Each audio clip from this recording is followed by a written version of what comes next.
We do have a quorum. Councilman Gomez, Councilman Castillo, and Mayor Pro Tem Flores.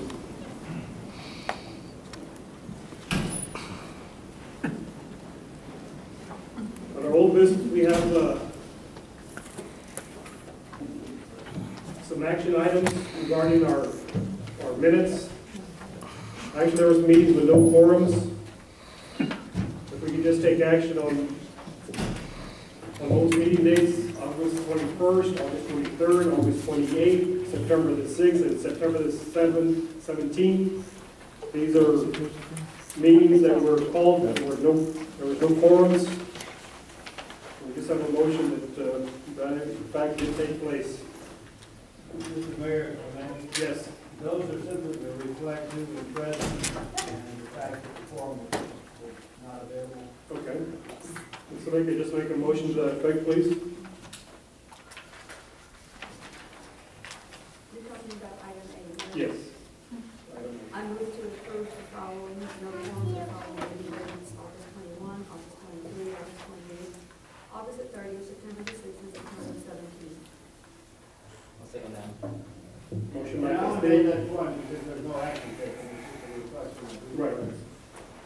But for the purpose of the meeting, it says consideration and action.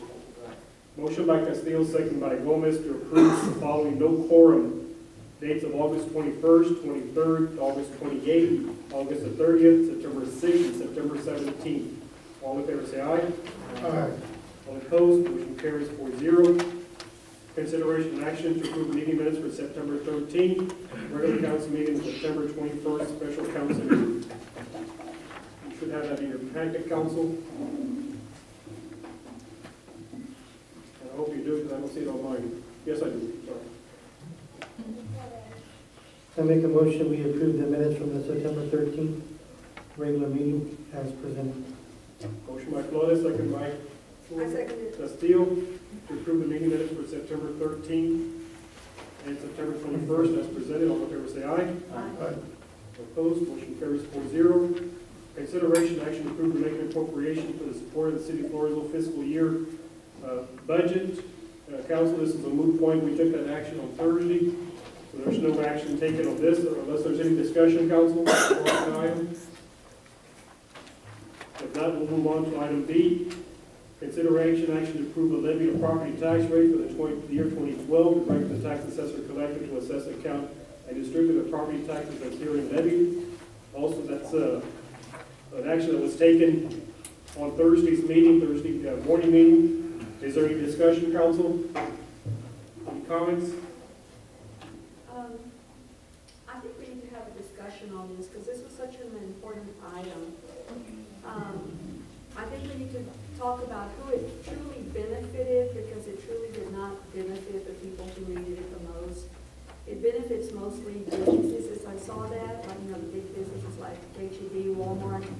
They're the ones making the savings, not your low-income, low-tax person. I mean, they're saving $1, $2 perhaps at the most. The example that Sherry Pollock gave us when we discussed this was that an individual who owns a $100,000 home would only save $5. But if you look on the Wilson County, the True Automation, you can go in there and see what everybody pays on their taxes. And I only looked up one for H-E-B. I mean, they pay the city over $2,000 for one of their tax assessments, and they're the ones who'll be saving, because we're losing $60,000 where we could truly use the $60,000 to purchase something or to build or to fix something in our city, or to, now we're going to have to do perhaps with unemployed. But it doesn't benefit the people, as Councilman Morones stated at the meeting. It truly more benefits the businesses. They're the ones saving money. So I don't know whether it's proper to ask if we can rescind the motion at this point. Luke, I need your help on that. Who made the motion and second? Well, Mr. Guerrero made the motion, but Mr. Councilman Morones seconded. So This was voted and approved. I think then It's got to be that's brought up by the prevailing side. Under your Robert's Rules of Order, unless you have the same person involved. Okay, so there's nothing we can do about it, is that what you're saying? That's Well, the correct. reason I wanted to talk about it, because I felt that this was so important, and the fact that when we think we're helping the citizens of this city, we're not. We're helping the businesses, and we already spend our money with the businesses, so, and true, I'm for saving them money too, but I think the city needs it most. I mean, we're losing $60,000. So someplace in our budget, we're going to have to cut something. So anyway, those are. I'd just like to add that, you know, when you charge $1 for parks and you add it to the people, $1 might not hurt you, Mrs. Castillo, because maybe you have a lot of money. But $1 for my grandma or some senior, that's never gonna go down. And I understand that $60,000 is $60,000, but what do we want $60,000 maybe to build a sports complex or maybe to, I don't know. If we knew what it was for and you would have said, you know, we want it for this, maybe I would have voted, you know, for the increase. But, you know, we have to think of the people. We're here to serve the people. A lot of times, like I see things posted on the, I don't like to look at that. I really don't look at it, but my wife sometimes tells me, look, you know, when you say that 11 people voted for a sports complex and but what they don't tell you is 400 said no. Manu, can you please? No, we're gonna go back, but what I'm saying is, I'm talking about, we're on topic because I'm here to represent the people. I don't know who y'all are here to represent, but I'm here to represent the people and businesses. Represent the people, Councilman. Well, I'm here to represent businesses and the people, okay? But what I'm saying is, you know, it's always about that's what I'm saying. With this I'll stop, but look at this, what we have here. It's always but anyway, go ahead. But I'm here, if I can save you $1, people, I'm gonna save you $1. A lot of people say $1. Well, for the city it's 60,000. For the people it's $1. Mario, that's why you come to budget meetings. I do come to budget meetings, and I came to budget meetings, bring out the records, and drop all these missing meetings, bring out who was here in the budget. I was here in the budget. Councilman, you're saying that you don't know what the $60,000 is appropriate for. No, We've had budget meetings since June to show you what it's all about. well, this is a dead case, so let's just go to the next one. Well, that's right, it is a Okay, dead it's a case. dead issue. The point is, now we take It's a dead issue, $60,000. let's go on. And if anybody wants the Now we- increase, now we take $60,000 out of the budget. If you want this to pass, you should have had all your councils here to do it for you. That's right. Mario, now what we do is, and please, And you made a meeting at 10 in the morning, now at 1 o'clock, and tomorrow at what, it's at 5 in the morning? talk to us in a professional manner, and we'll respond back in a professional manner. Well, I'll talk the way I want to talk. You talk to me the way you want, you always hit the hammer on me, the gavel. What we're talking about now is that your rhetoric, what you were saying the other day, that it's benefiting the seniors and the people with limited income. That actually is not true. I'm here to When represent a person like Ms. Castillo mentioned, on a home with $100,000 value, you're saving $4.90 over 12 months. That's 41 cents a month that you're saving. 41 cents a month. In the meantime, a $60,000 budget, that could mean one police officer, that could mean, you know, reduction in benefits, it could mean reduction in our street department, reduction in our sewer area. Well, It has nothing to do with the sports complex, like you mentioned, it has nothing to do with all that. I can say is Guerrero and Morones were here, and at 10 o'clock in the morning, so, I mean. The point is gonna be moved. And you'd always say, when I'm not here, you let the people know that I'm not here. Well, let the people know when the rest ain't here either. You're gonna be fair about it. Stick to the point. I'm not. You know, the point is gonna be moved. We're not gonna take action on it, but the people who benefited from this tax decrease are not the people that you were talking about, the low income and the senior citizens. Well, no. The people who benefited are the high The income. businesses, I'm here for the businesses too, they need a little help too. Madam, let me finish talking. Go ahead, sir, Mr. Mayor.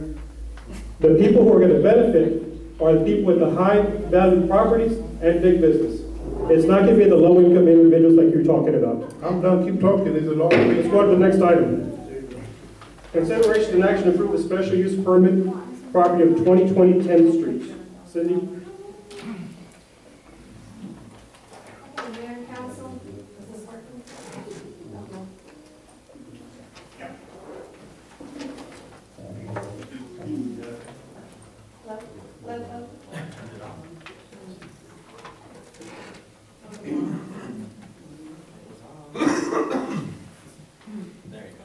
Hello?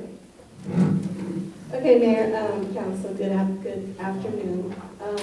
Just want to give you a brief synopsis of this project that was presented to y'all.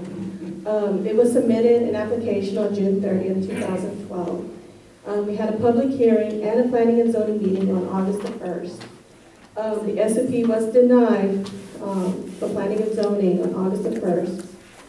It was placed on the P&Z again on August the 30th, and I want to explain to you that it was placed back. It was to clarify the changes of the SUP on 2220 10th Street that was requested on August the 1st to determine the appropriate action. The action was taken to rescind the proposed SUP originally on May 23rd and August 1st meetings. The planning and zoning did approve it.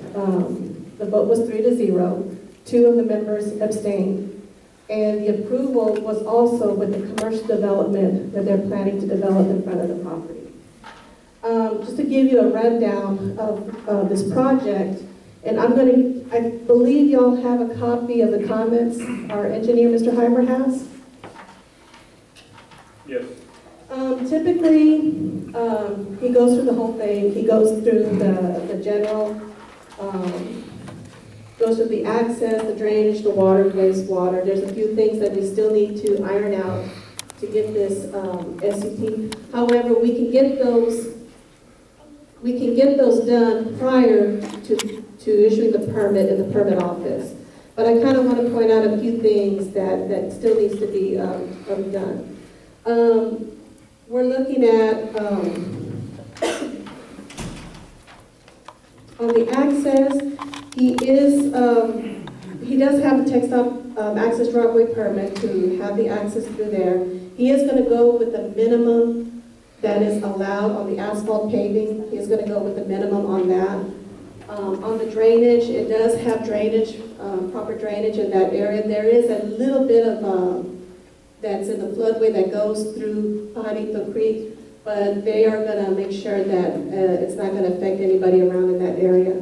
The water, it does have sufficient water. It is going to connect to a 6-inch water main that's located there at the easement that's on 181.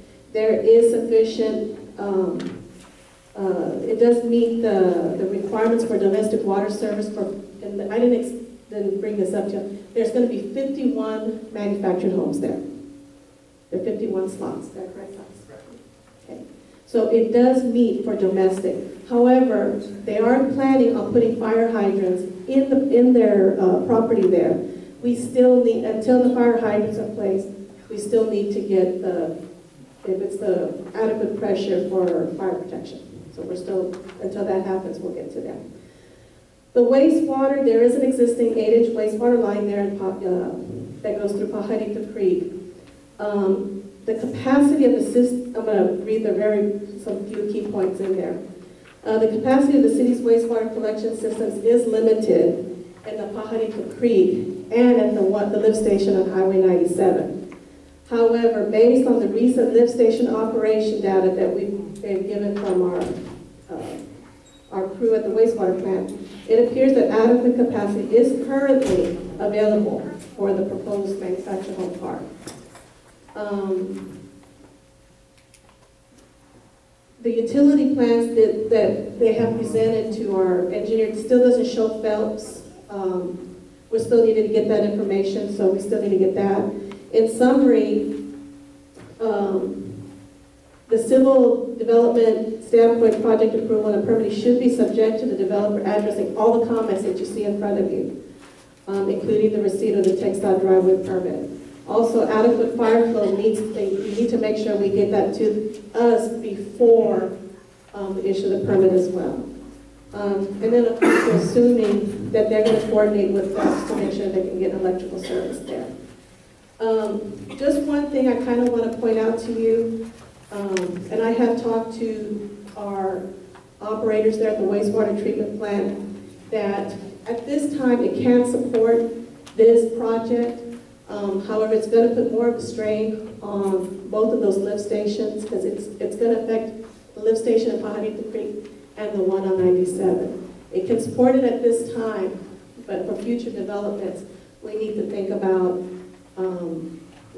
planning to think about supporting other developments as well.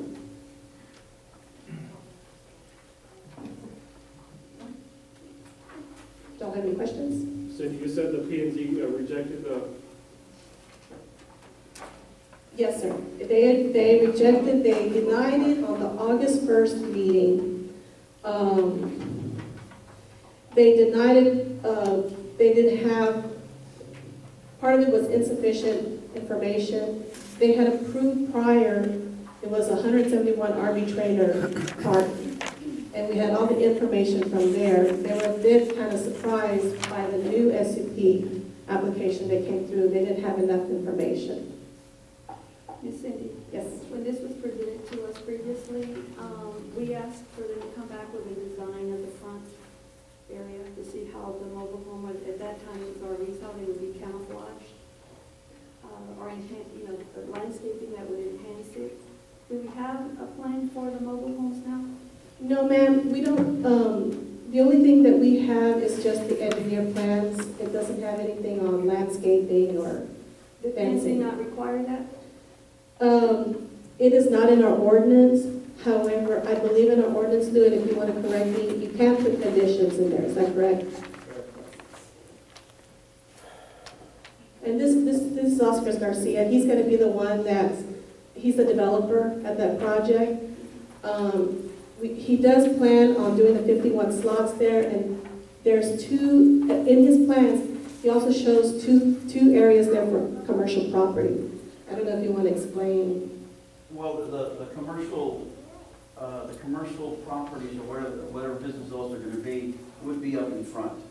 And so if people are worried about what it's going to look like behind there, well, hopefully this might block them. But again, all these trailers are going to be brand new trailers. I've got a development in Carson City that I've already started. They're all brand new. They're well maintained. They look nice. They look a lot nicer than the ones I've seen around here. What are the commercial properties that are going to go in front? What's that? What are the commercial properties or businesses that are going to be in front? I'm not sure. I mean, we've got them set up for business. Right now, I've been approached by two businesses. One is a real estate office or sales office. And so, I mean, I'm not sure I'm going to do that or not. The other one is a strip center, which, again, I'm not sure if I'm going to do that either. This one belongs to Mr. Strozier, right?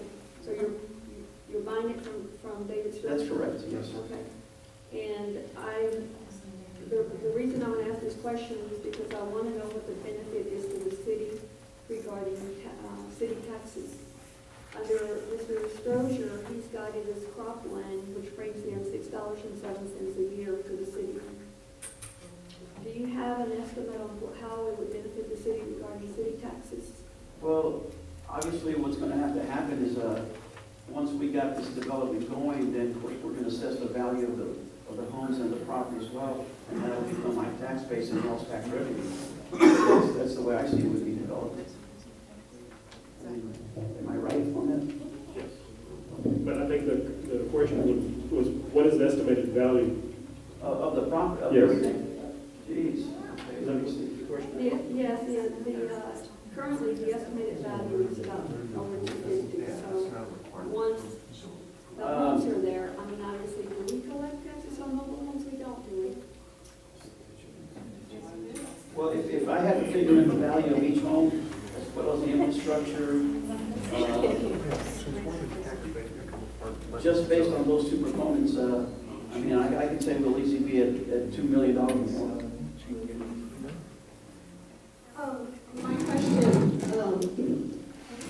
is your development, are you going to own all the mobile home, all the manufactured homes, Yes. or are you going to be selling them? No, I'll own them all. And what size land is this? Approximately, it's right under 9 acres. I believe it's 8.96. Yes, it's right under 9. Have we seen a plan, a layout of how the mobile homes? The only plans we've seen are civil plans. Civil plans, we haven't seen anything like aesthetics or anything like that, or pictures. We haven't seen anything at Are that. these be single wide trailers or double wide?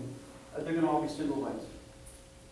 But these measure 16 wide by 72 long. So they're nice sized homes. We got anyone from P and Z here? I need to ask a question. We have Mr. Vaughn. Oh, you need Rocco? Go ahead, sir.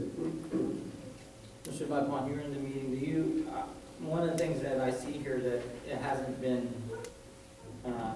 isn't been worked on is the utilities for felons. There's, they don't know if we can provide it or not at this point, yes or no? I have not done anything in my office that we've done anything from Phelps. All right, secondly, talking here about the adequate flow for the wastewater and the water. I mean, I'm sure y'all went through this in your, is there anyone that, what I want to know, is there anyone that doesn't want it to go up there in that site? Is there anyone that's complained or anyone? We had local people in Floresville, but as far as the wastewater, Mr. Hyman did all the calculations on that. Mr. Hyman He did? is satisfied with that. But we On didn't have both local water and opposition wastewater? to it. On wastewater. Both water and wastewater, Yes, right? sir. Do we have a number on the number of people who objected to it? I would have to get my notes from the meeting there. But we did, when we had our public hearings, we did have some objections to And was that for that. the RVs? It was for the RVs. None for the Yes, mobile sir. homes. Mobile homes done? We didn't have anybody for them. None for the mobile homes. Okay, all right.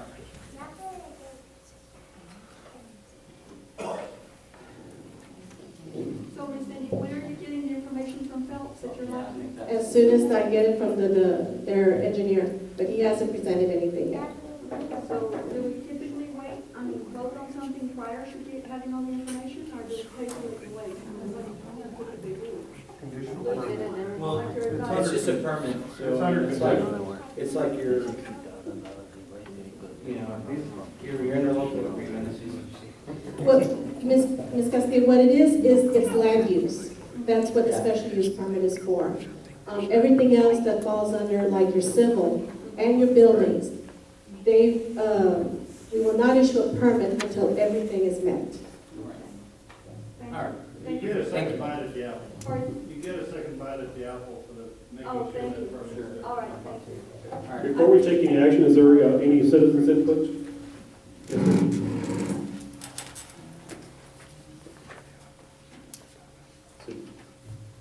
How soon are we talking about doing this? Mr.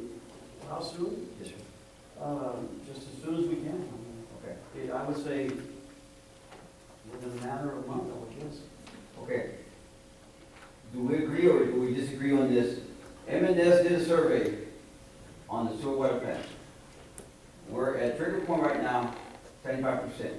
By next year, we'll be 100% full. What are we gonna do about this?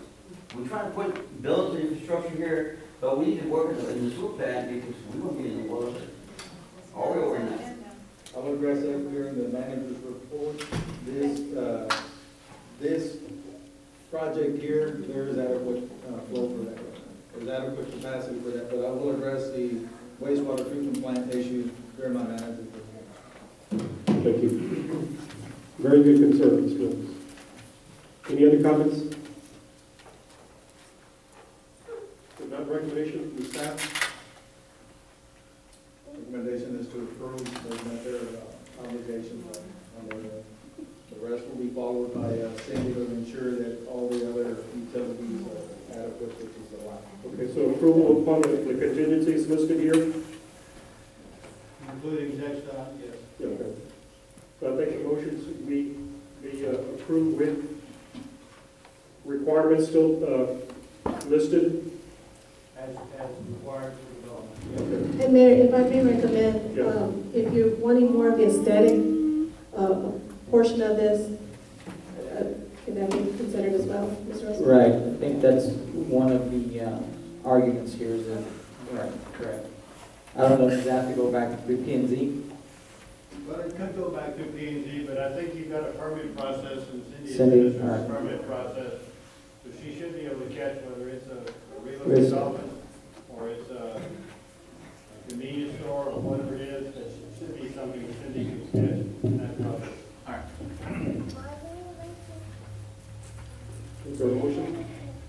discussion with the council? Motion, please.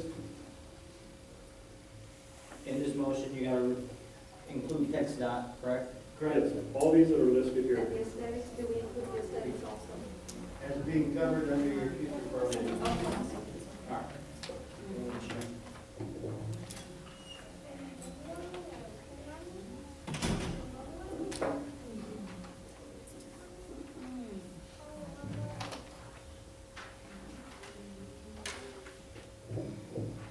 I'll make the motion to approve the special use permit with text dot for the others.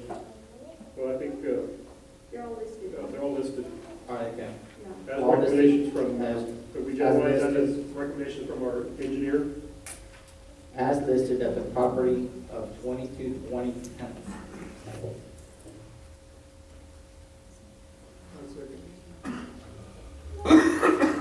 Motion by Gomez and second by Morones to approve the special use permit of the property of 2220 10th Street. All in favor, say aye.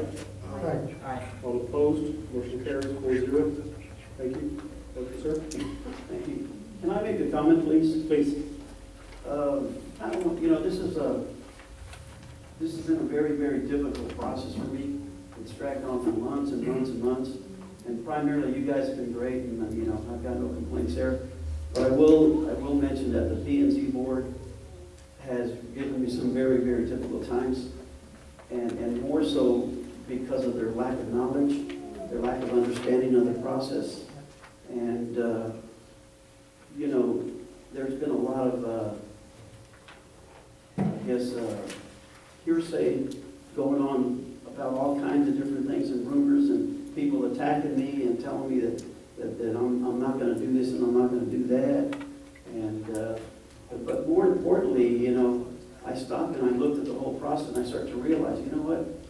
The bottom line to all this has been that they don't know how to do their jobs. And I'm not talking about everybody, okay? Exactly. There are people that do and understand the law, the ordinance.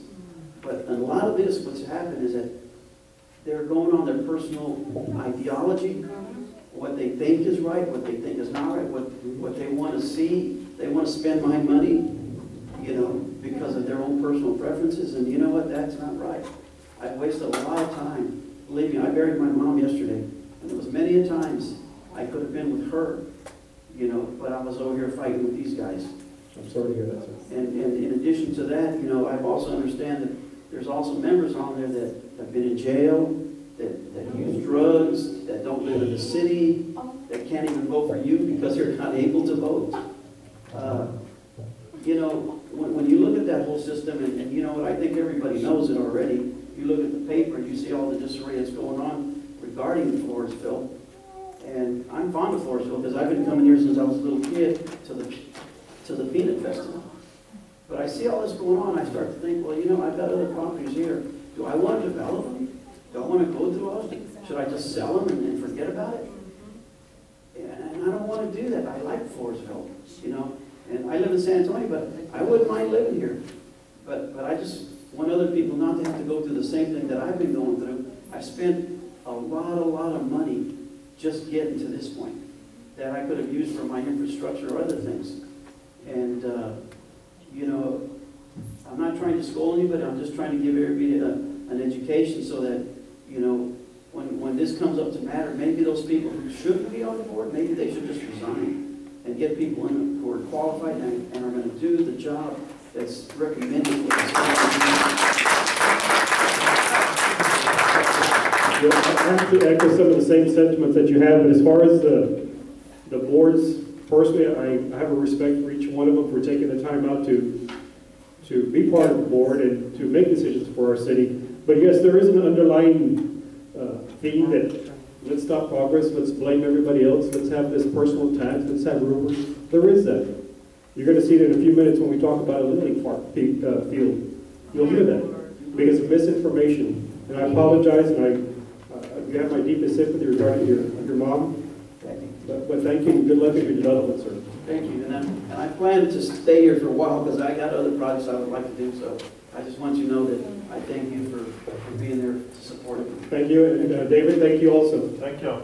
Mr. Mayor? Yes. I think I'd like to say something on behalf of, especially PNC. I mean, they've come a long ways from where they were because we've had some folks who, and we put them in those positions.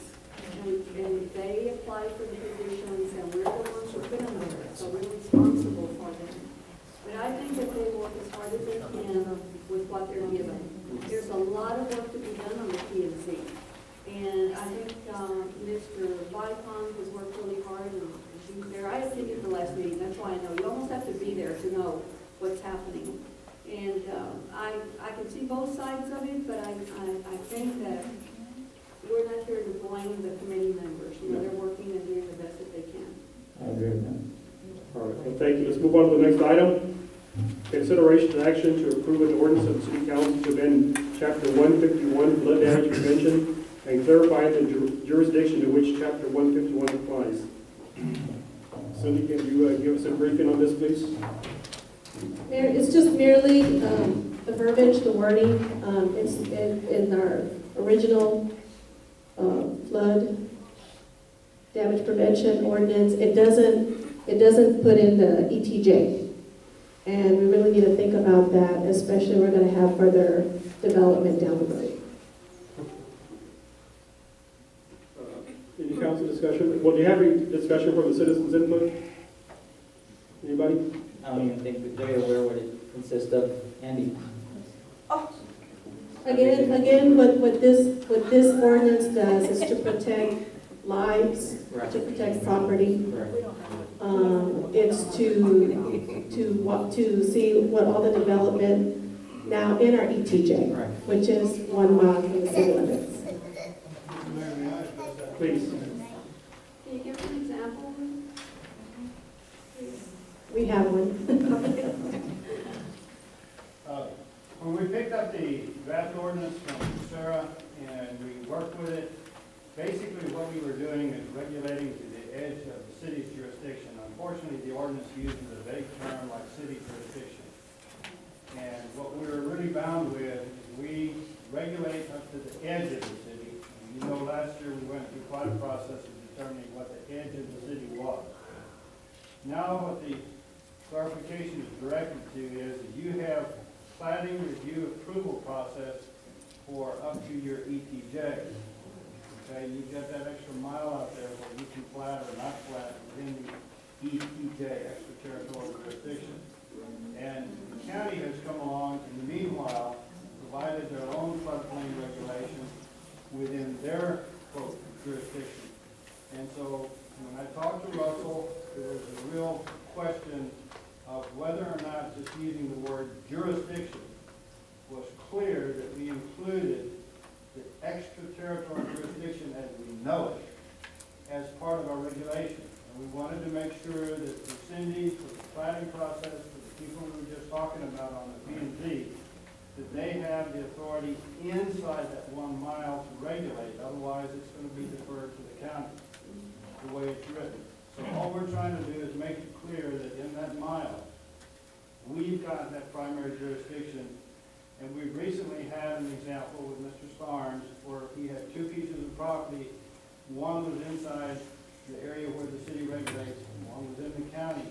And so he got cut kind of down the middle and provided an unappealing example of where we had 2 entities regulating 2 tracts, one of which was in and one of which was out. Now, if somebody has a tract that extends both into the county and the city, we don't really have a process to say who gets to be primary. But we wanted to clear that Cindy, P&Z, and you are clear within the platted area that you have regulation to plat and regulate the flood control aspects out to the edge of the ETJ.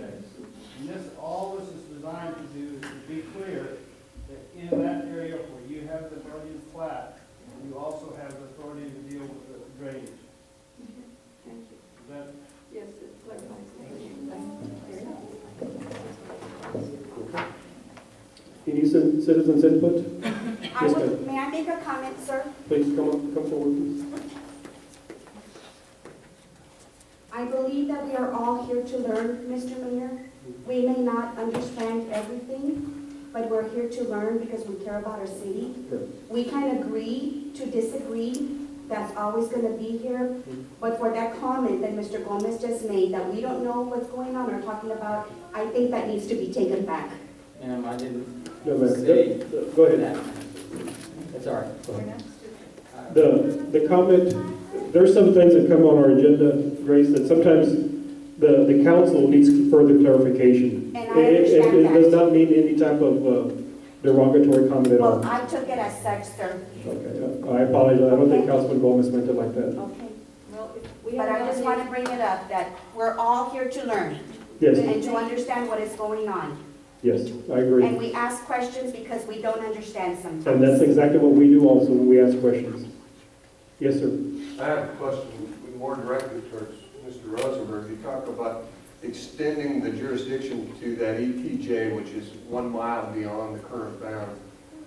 With that jurisdiction, how could that impact those property owners that own that property now in that ETJ?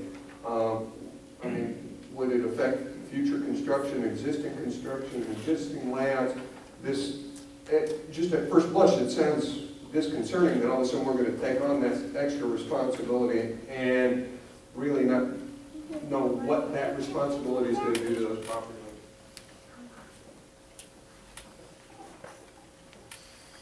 Jim, if I can answer you directly while I'm looking you in the face. Oh, okay. The county's doing it now. And we're not doing anything different or proposing to do anything different than what the county's doing. But the county suggested rather strongly to us that we're going to be the ones doing the planning for all other matters in the 1 mile zone, that we ought to be doing a look-see at the drainage. It ought to not to be where this gentleman here would be having to go to the county to do the flood drainage for his project and then coming to us for the rest of the aspects of the drainage. So it's simply an effort under the FEMA requirements, which Sarah has defined the floodplains for both the county and the city. It's simply an effort to get one jurisdiction instead of two to do the function of the flood control and to do the design work, or have the engineers do the design work relative to the drainage, and to keep things from being outside of the area that's likely. Let's take today for a good example. You get something that's a 50-year or a 100-year deluge. You want that drainage not to have people in it in terms of homes or structures that are going to be impacted by that drainage. And all we're trying to do is get one authority, in this case the city of P&Z, to do all of the matter pertaining to the flood, the street plan, paving, all of the things that we just discussed in this other matter. We can leave it where it is. And right now the county's doing it for us, but the developer has to go to two places. And what we were trying to do is what the county asked us to do, which was to try to give the developer one-stop shopping. The criteria are no different. That was my point. Are we going to have different rules for the city as they would for the county? Thank you. And we're trying, as this young lady just tried to say, and I'm not sure I'm making myself clear, in this doggone thing called ETJ, extraterritorial jurisdiction, the statute says we're supposed to look at those plats out there and make sure that they're suitable when they come into the city to conform to the city plan. So we're trying in this case to make sure that plan includes the drainage, not just the rest of it. And we're trying also to make the county happier so they don't have to do something on one level and then toss the ball to us to finish it. That answers my question. Thank you. Council, is there a motion on the floor?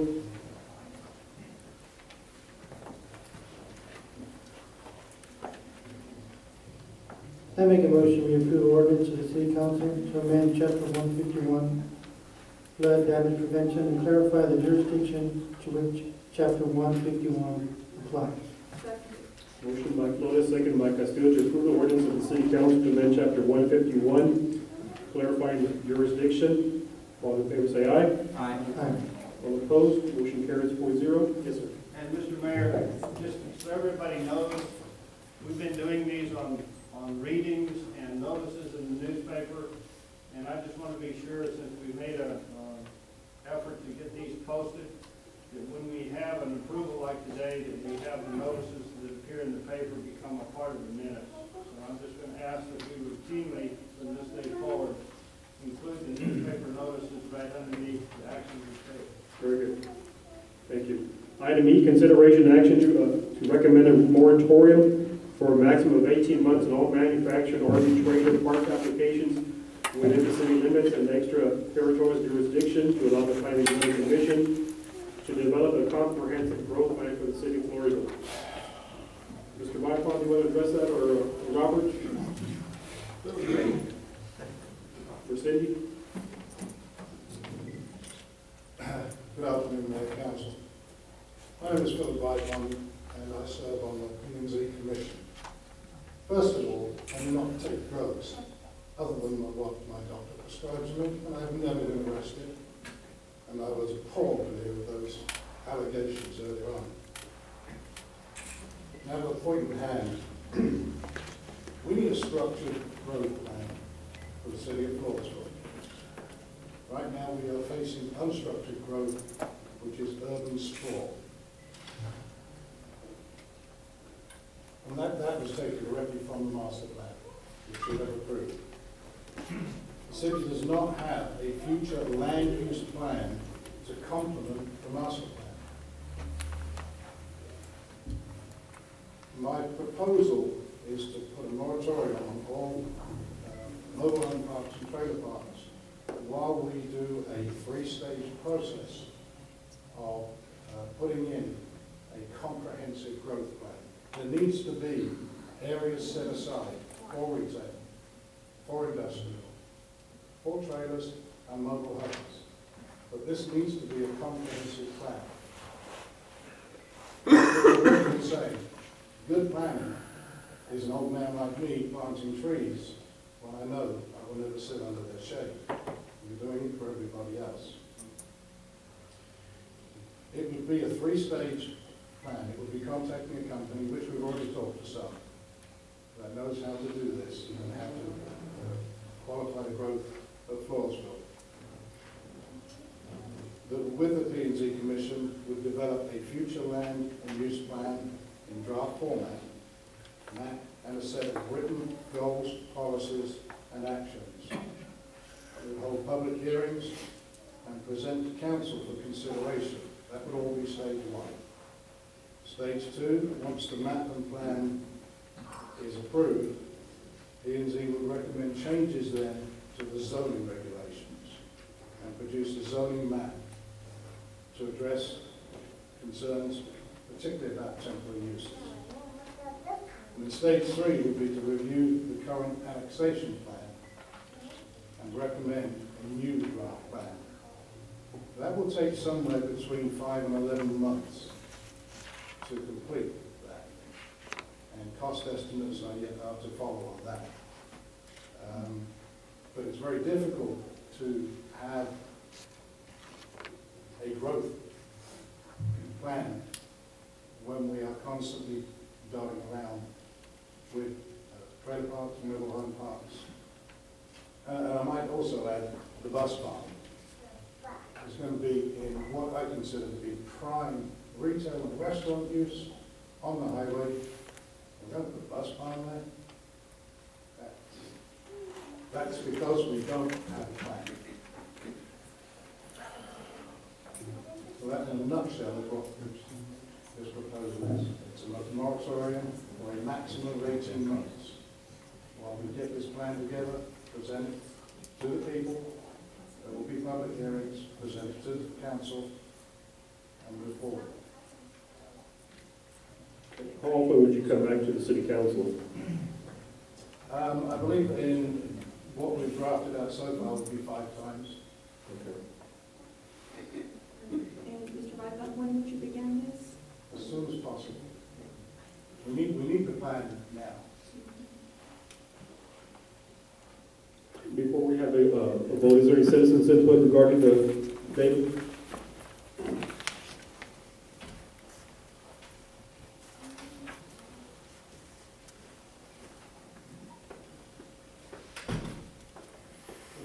think the plan, like he's talking about, it's gonna be costly, but you're dealing with, you're telling the person what he can and can't do with his own property. It's like Richardson Brothers Chevrolet. You have the school ball pad, they're gonna put a bus barn in there, but how do you go and tell a commercial property owner what he can and can't do with his property? So, I mean, if you want to make considerations of what you think someone should do with that property, that's one thing, but you can't demand them to do anything with the property. You know, other than that, you need to expand your sewer, your water, your electricity, expand your commercial, you know, find out where you might want to expand your commercial building, and then, you know, work on that area. But properties that have already been bought and already been zoned for commercial, you're not going to be able to govern that. And, but you're not going to get any other new business. There is no more commercial property to be bought. You know, instead of working on sports complexes, get up there and expand ETJ and get some more commercial property and get your sewer lines and get your water lines in.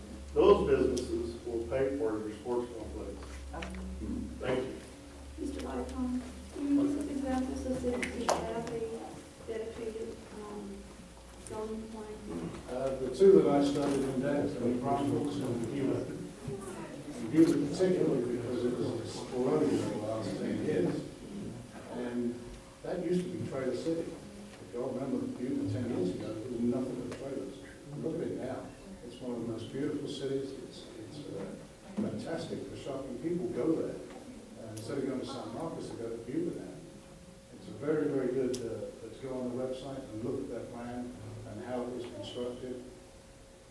Go ahead. Do we know approximately how much land we have within the city limits where we can add additional businesses? Do we know? I think rather than how much land we have within the city, it's important to get the plan. Downtown needs to remain historic and retail. We need to have areas where we can expand trailer homes, mobile home parks. We need to have a structured plan for the growth of retail. It doesn't all need to be north of here on 181. But without a master plan, we have a master plan for the city, we don't have a master plan for growth. We don't have a master plan for future annexation. You can't do that without having a plan. So since you've identified someone who can do a study, you would come back to us to tell us how much the study would cost before we finalization? Yeah. All I'm asking right now is for a moratorium so we can move forward and then bring in front of council a full estimate and costing of what it would cost. And then the citizens and the council and everybody would be involved all the way along the process. Do you know of any other cities that have told a gentleman that owns 50 acres that, hey, we're going to dedicate your land for RV parks, and your neighbor over here, we're going to dedicate that for high rises? Do you know of anywhere where that's been done? It's not the question of dedicating. You're not going to be able to do that, sir. Right? You're dreaming. It is. Well, every I'm other just city telling does you. it. You're going to, all I see is lawsuits. I have a comment, if I may.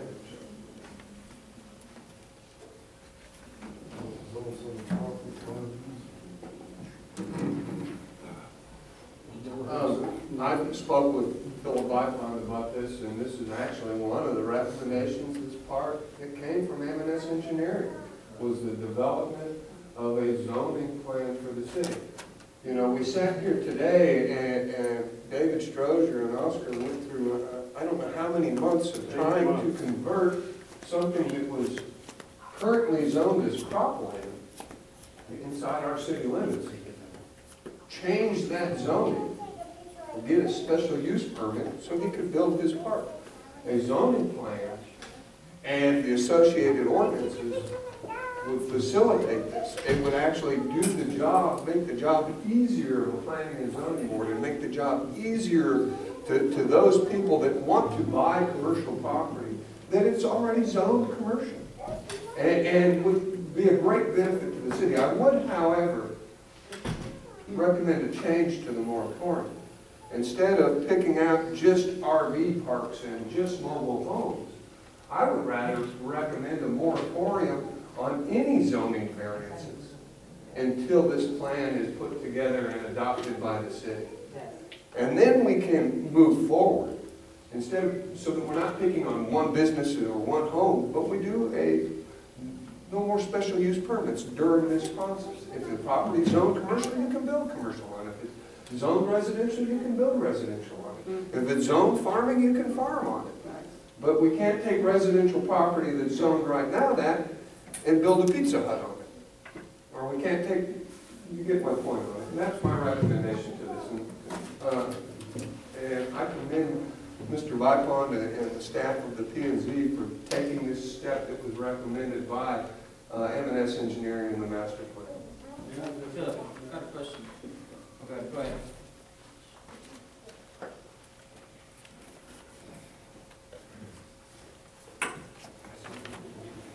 I think both gentlemen point out two important issues.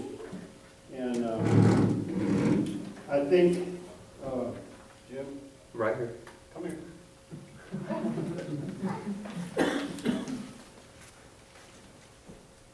We want to illustrate something for the public. Oh, okay. And you're going to be my example number one. You have a very good idea, okay? And I'm going to second it. Not that I have any motions to make here. But I think the point that you made